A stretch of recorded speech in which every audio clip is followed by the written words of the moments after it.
Greetings, everybody.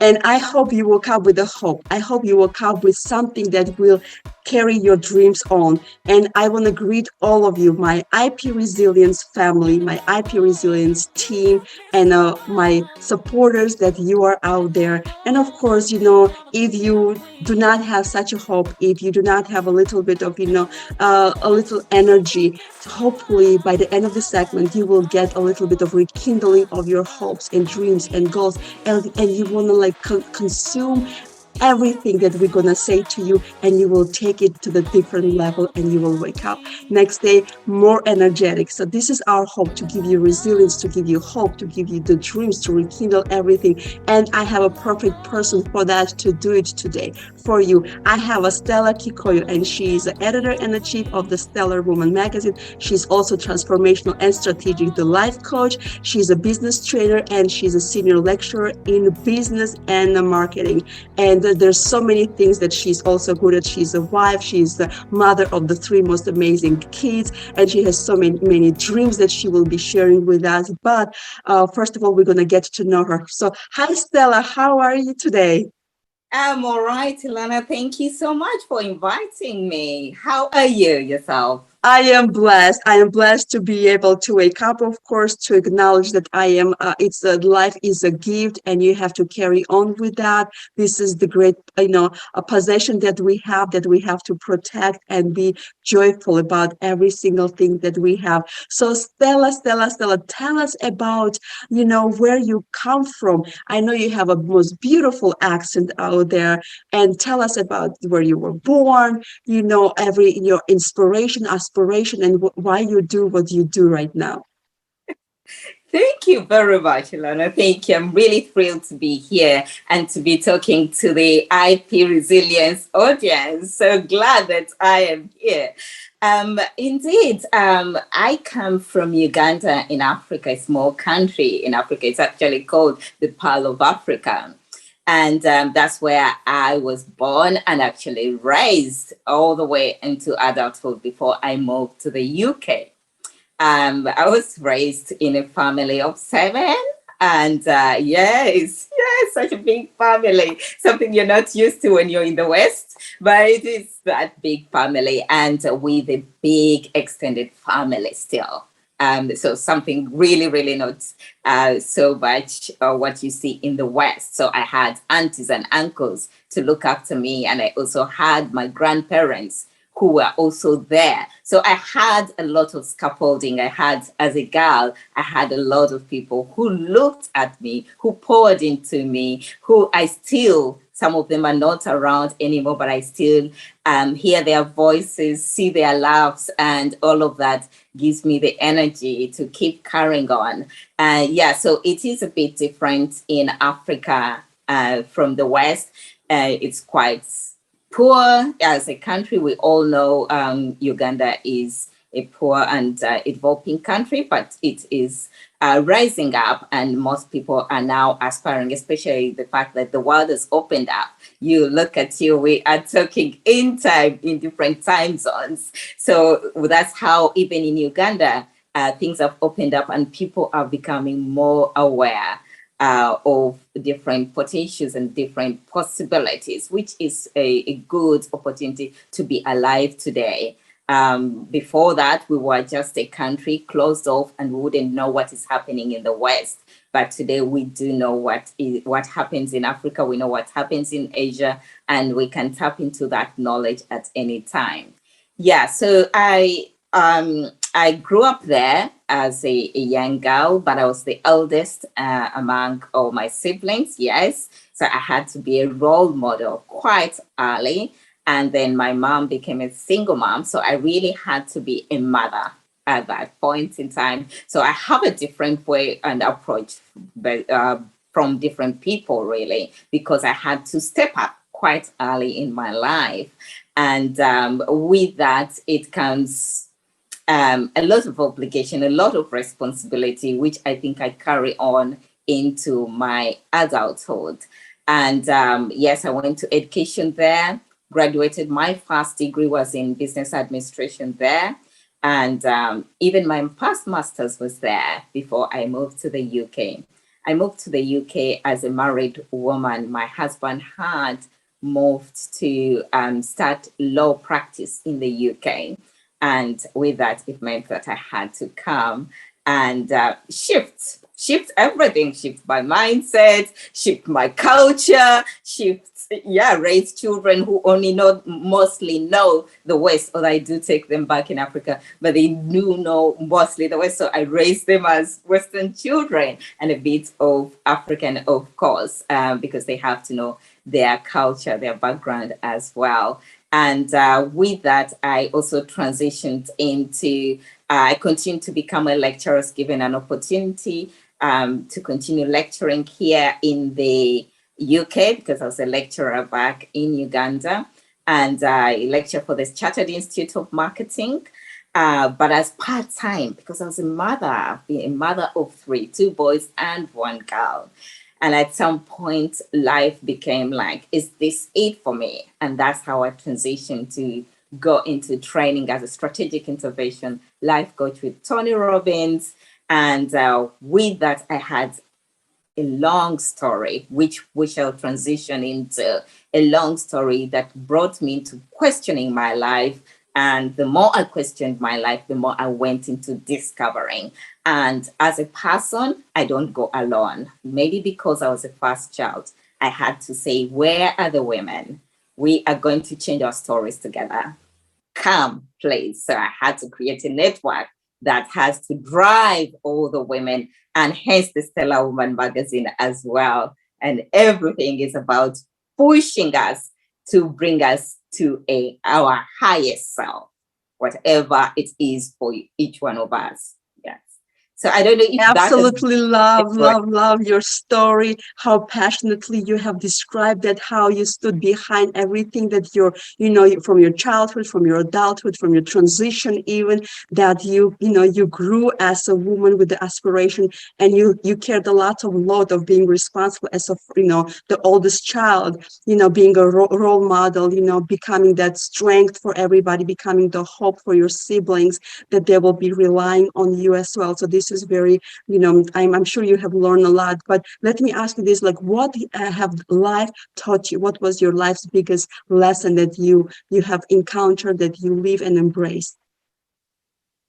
I think there are just so many lessons in a way. I was given the opportunity to, I've been given the opportunity to understand that knowledge is power, and not exactly power until it's utilized, but we can only change or act or get results based on the knowledge that we have. So without that knowledge, I cannot transition to a better person. So for me, that is really pivotal. So wherever you get the knowledge, whether from a child, an adult, elderly person, seek that knowledge, and that knowledge will shift the needle in your life, whichever way, as long as you act upon it, of course, you need to act upon that knowledge. So seeking knowledge, being a lifelong learner is I think for me, has become important, whether it's spirituality, whether it's in a relationship, or it's in business or finance. Seek that knowledge, seek it out. Don't get tired of seeking knowledge to improve yourself, to become a better person. I love that. The thirst for the knowledge and the hunger for the knowledge is also like a path to the freedom. The more we know, the more we'll be able to, adapt to the world and be able to come up with a solution for the outcome will be completely different. So yeah, knowledge is the power. So we have to have a thirst to get to know. And I also tell people, you don't have to be knowledgeable in every area. Find what you're passionate about, get the best out of where your passions are, be a best of what you do, and then find people that are good in doing something that you're not. Pay them money and get your dreams make them, your dreams come true. So, but Yes. always, make sure to seek that knowledge, to seek that growth, develop yourself. It's very important. So you will be standing confidently on the platform where you are. And Stella, I wanted to talk more about your magazine, Stellar's Magazine. You're the editor-in-chief and the creator of this magazine, Stellar's Women's Magazine, and I absolutely love the name of it. It's of course it's your name in it, which it's amazing.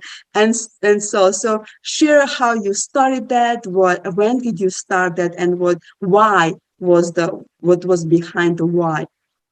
Thank you. I love the question. Thank you very much. Yes, it's Stella Woman Magazine. Is still about the work that I do, which is empowering women to be more. I just want us to be on this drive to thrive. And as I started the Aspiring Women Networking Club, I realized that when I bring in experienced speakers, trainers, women who have walked the path to come and talk to us, they only talk to the few who have attended that particular session. And I thought, hold on a minute, how do I spread this message across? Of course, we have YouTube, but not everyone uses audio or visual. Some people want to read as well. And also, I wanted to make sure that the information is categorized to help someone to know, what do I want? Like you just mentioned, the fact that if you want a particular area, you don't have to get knowledge in every section. So the fact that the magazine can be categorized allows me to categorize content for people to come and find that content. But the key thing you're talking about is what exactly finally also sparked that was that I love magazines. I love magazines, and although I love books, but I find that I digest information quickly in a magazine. If I read a story, a short story, I'm done and I've got something to take away with me there and then. So that's why I don't have to read 5 pages to get something. Within 1.5 pages, I've already got something that I want to get from that particular story. And I relate magazines to snacks. Sometimes it's just good enough. It's just good enough. You don't need the meal. You don't need the whole book. I don't need to read a real book about you. I might just need 1.5 pages to just take that information. So that's how I thought about the Stella Woman magazine, because I love magazine and I love inspiration. I would like us to thrive. So I combined all those three and I said, this is the time. I need to give people, I need to help people, I need to shift knowledge. So, because it's all about shifting knowledge, getting people who know knowledge, we tap from them, spread it to the world for other women to tap from, learn that knowledge, change their lives so that they can thrive as well. Because knowledge can be stored in a few people. I need to shift it. So I'm one of those people who wants to be behind shifting knowledge that helps others to make a shift in their lives. Yeah, so it's about spreading thriving women's stories, knowledge, and experiences to the world so that other women can tap into that knowledge, utilize it, change their lives, and change the community and therefore the world at large. So that's it about Stella Woman Magazine.